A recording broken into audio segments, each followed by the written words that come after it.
G'day, Limerick!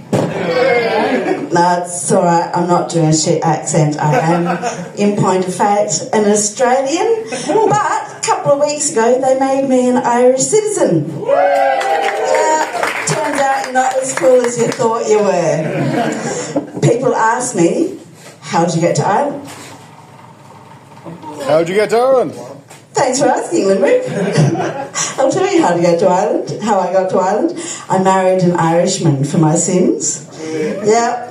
So it wasn't much of an achievement, I have to admit, because at the time I met him, he was one of 30,000 Irish boys, all with visas over in Western Australia, because the Celtic Tiger had died and they'd jumped ship. Now, this usually splits the crowd, because I'm about to tell you where I met him. I met him in a sex shop in Perth in 2009, which meant that I met every single one of those 30,000 Irish boys that were in WA in that sort of environment. But it splits the crowd, because when they hear where I worked, all the boys in the crowd go, she sounds like great crack, and they can't wait to hear all the dirty bits. But all the women sit there with like faces like cats' bums, thinking that's where Seamus went and he didn't come back. All the more for me. So yes, I did go through a little bit of a wild time with the Irish boys, or I like to think of them as like single-use vibrators.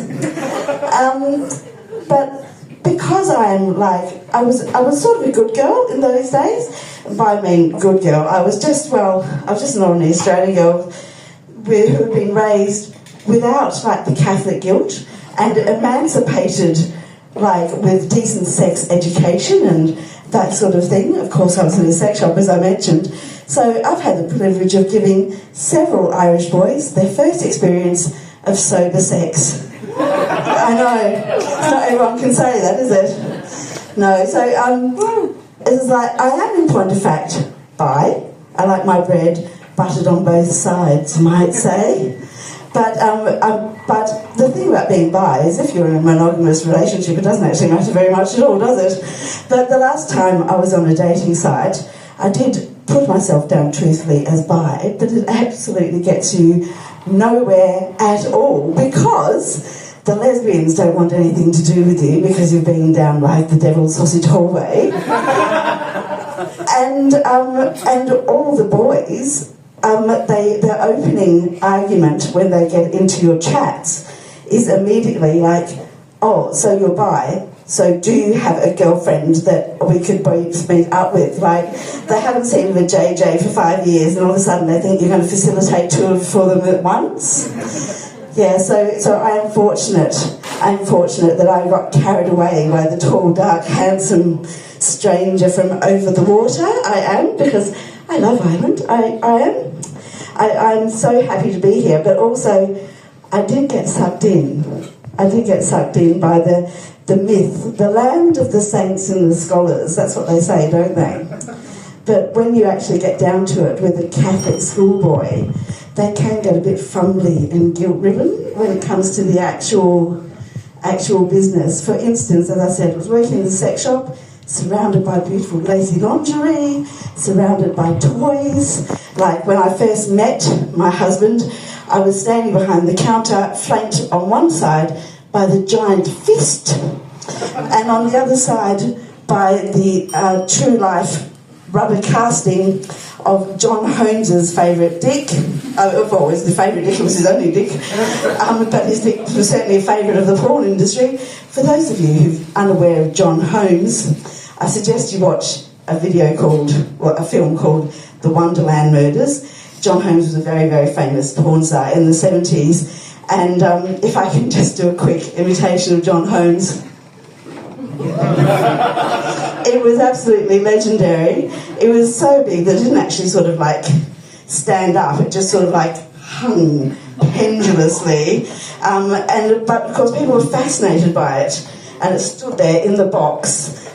No one bought it, but of course they all wanted to have a look at it. So I would take it down and I'd cut open the sellotape that they'd put so it wouldn't get stolen, and I'd take it out of the box, and it had a suction cup. So I'd put it on the counter, and then we'd all stand around and sort of look at it, and they would look at each other, and I'd go, so, and they're like, no, and I put it back in the box, because no one was interested in actually buying it. But anyway, when I met the Irish boy, this is the environment that I was in. So we started getting notions, of course, started feeling the same emancipation, the idea of dabbling. So he bought me some of the lacy lingerie. And we went to bed, and we got to the heat of the moment, and he thought he'd try a bit of erotica, a bit of whispered sweet nothings. So what he wanted to say to me was, let me rip those naughty knickers off you. But what came out was, let's get you out of those filthy underpants. As though I was an old age pensioner that soiled herself at the bus stop, and he was just a caregiver back at the home, when I got back there. Yes, they do tend to get the fumbles. I think it's basically because he basically grew up in Mayo. Right? Yeah, you're all with me. So when I got carried back like a Viking to his homeland, the land of Gronya Whale, I found out it was more like the land of church and tea and cake, which was a bit of a culture shock. There were many culture shocks when I got to Mayo. First of all, when I moved to Mayo, I was used to answering the phone in the Australian way, particularly if you're running a business. So in Australia, if someone would ring you, you'd go, hello, this is Smith Carpentry, how may I help you? When I first got to Mayo, I was doing up my cottage and I needed a kitchen. So I looked up the kitchen things online and in the papers, found a name from but I would ring them up and they'd go, hello. You think, I'm dreadfully sorry, I must have misdialed. I was looking for Smith Carpentry, Smith Kitchens. Yes, this is Smith Kitchens. I'm like, oh, fabulous, because I need my kitchen. Oh, we don't do kitchens anymore. I'm like, okay, because we do have a kitchen fitter called Mario. Well, I can give you his number. I'm like, okay. That was 10 years ago. I'm still waiting for Mario to get back to me on that one. Fortunately, I just found another kitchen fitter. But the thing I love about Mayo is everyone knows everyone. I don't have to lock my back door. When I park my car at the service station, I can leave the windows down and my handbag on the dashboard for all they care, and I can come back and be exactly the same. But what I love most about Mayo is I live near a truck stop on the N17. Get your minds out of the gutter, that's not why I like being next to a truck stop. It means that I get to see every summer everyone going into the service station. Servo, we call them in Australia. They go into the servo and they buy themselves a massive 99. Now, I know you're all a local audience, so I don't need to tell you about the thrills of the 99. But to me, I grew up in rough, tough Western Australia, where the sex shop was in the red light district, patronised by all the mining industry fellas and things like that. To see big tough truckers and islanders walking around with strawberry syrup and sprinkles on their 99, it really is a delight, because they're so comfortable with their masculinity. They don't give a bugger, but the little boys at heart. Actually, the weather's been so fucking glorious, I actually have been ODing on the 99s a bit lately. But I went and got one today on the way down, and I was just in my local truck stop. I thought I'll have a quickie ice cream before I come down. So I went in, came out, and it was 26 degrees in Mayo, which doesn't happen very often. The bloody thing was starting to run down my arm already. And I thought, I better get stuck in the car and finish it off. If I drive with it, I'm just going to end up with it all over the steering wheel, all over my lap. So I just jumped in the car and I got stuck in. I wasn't far into it.